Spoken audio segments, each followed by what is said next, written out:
بيبي انطلق على الجهة اليمنى في غياب راموس، يوصل بيبي عنده الكرة، بيبي لدانيلو على الجهة عفوا لوكاس فاسكيز على الجهة اليمنى والتوزيع ولا نقل.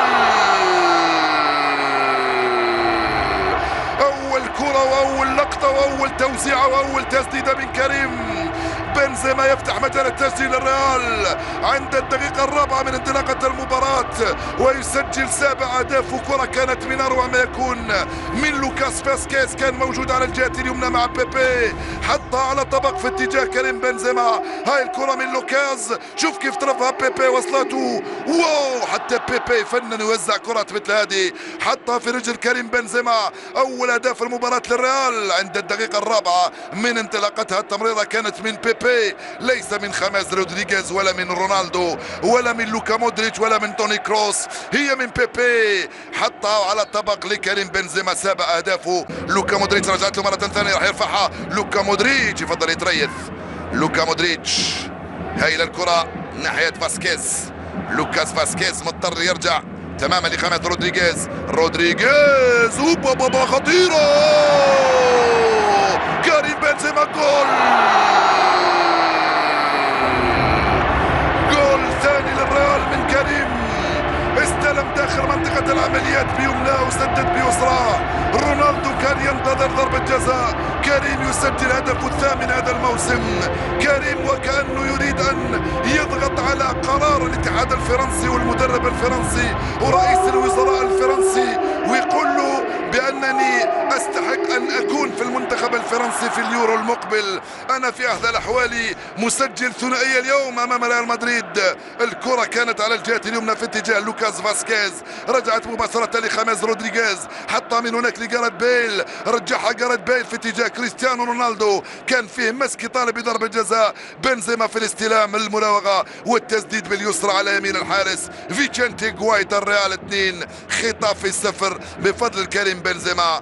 2-0 بداية من أروع ما يكون بالنسبة للريال في ظروف صعبة وحساسة يمر بها لاعبو الريال ومسيرو الريال وعشاق الريال وهوة الكرة في إسبانيا، لأن عندما يمرض الريال تمرض الكرة في إسبانيا.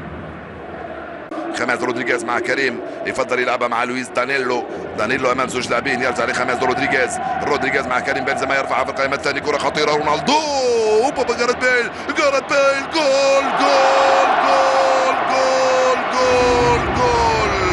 كان واضح وباين منذ الاستلام بأن جاريث بيل سيراوغ ويسدد. الهدف كان متوقع ومنتظر، رونالدو بالراس حطها لجاريث بيل استلمها وراوغ، جاريث بيل سدد وسجل 4 أهداف هذا الموسم مع ريال مدريد. صارت النتيجة ثقيلة والضريبة ثقيلة، 3-0 لجاريث بيل ولبنزيما وللريال. بعد الاستلام مباشرة تشعر بأن جاريث بيل يعرف الطريق، استلمها بصدره باليسرى، راقبها وباليسرى سددها، حطها على الجهة اليمنى من مرمى الحارس فيتشنتي غوايتا. الريال 3 خطافي 0. حطها على يمين الحارس بالدقة اللازمة والقوة كذلك. 3-0 صارت النتيجة لفريق ريال مدريد. العب وانطلق كريم بنزيما او توني كروس، زاد في السرعه توني كروس مع كريم وكذلك رونالدو، زاد في السرعه توني كروس، عوده سريعه لعناصر فريق خطافي. رونالدو دخل خطيره، رونالدو بابا جول.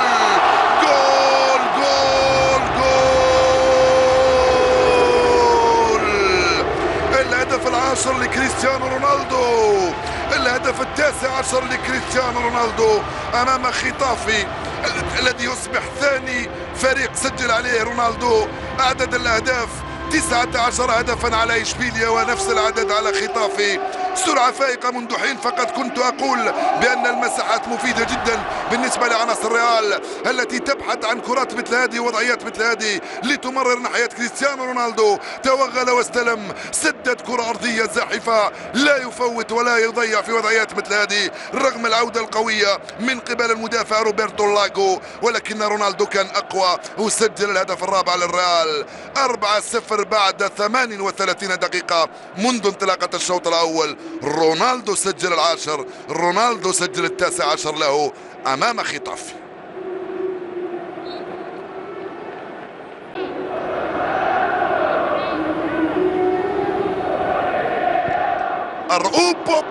جول هدف مباغت لفريق خطافي عند الدقيقة 70. هدف بالراس يباغت كايلور نافاس. أليكسيس روانو يسجل الهدف الأول لصالح نادي خطافي. صارت النتيجة 4-1 من ركنية وهدف مباغت جميل جدا. شوف الإعادة، أليكسيس بالراس أمام دفاع يتفرج عليه، حطها في الزاوية اليمنى من مرمى كايلور نافاس. هدف في منتهى الروعة، دفاع يتفرج. هايل الهدف من المدافع ديلغادو أليكسيس.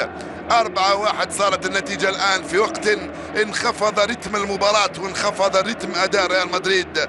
أليكسيس يسجل أول أهدافه هذا الموسم لفريق خطافي أمام أنظار رافائيل بينيتيز.